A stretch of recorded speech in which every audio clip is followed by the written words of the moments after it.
નમસ્કાર. શું તમારા ઘરમાં પણ કોઈ નાનકડી પરીનો જન્મ થયો છે? જો હા, તો ગુજરાત સરકારની વહાલી દીકરી યોજના તમારા માટે એક મોટો આશીર્વાદ બની શકે છે. આ યોજનાનો મુખ્ય હેતુ દીકરીઓના જન્મદરને વધારવાનો અને તેમના ભવિષ્યને સુરક્ષિત કરવાનો છે.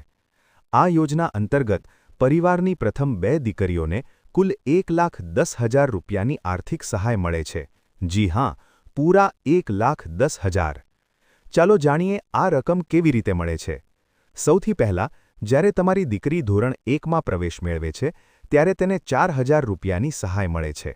ત્યારબાદ, જ્યારે તે ધોરણ 9માં આવે છે, ત્યારે ₹6,000ની બીજી સહાય આપવામાં આવે છે.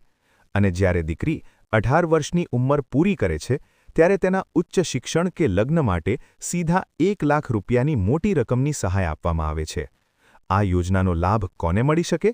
જે પરિવારની વાર્ષિક આવક ₹2,00,000થી ઓછી છે, તે પરિવારની પ્રથમ 2 દીકરીઓને આ યોજનાનો લાભ મળે છે. અગત્યની વાત એ છે કે દીકરીના જન્મના 1 વર્ષની અંદર જ આ યોજના માટે અરજી કરવી ફરજિયાત છે.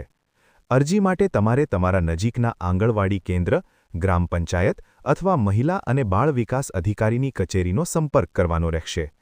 તો મોડું ન કરો. તમારી વહાલી દીકરીનું ભવિષ્ય સુરક્ષિત કરવા માટે આજે જ આ યોજનામાં અરજી કરો. દીકરી એ બોજ નથી, પરંતુ એક ભેટ છે. વધુ માહિતી માટે તમારા નજીકના આંગણવાડી કેન્દ્રની મુલાકાત લો.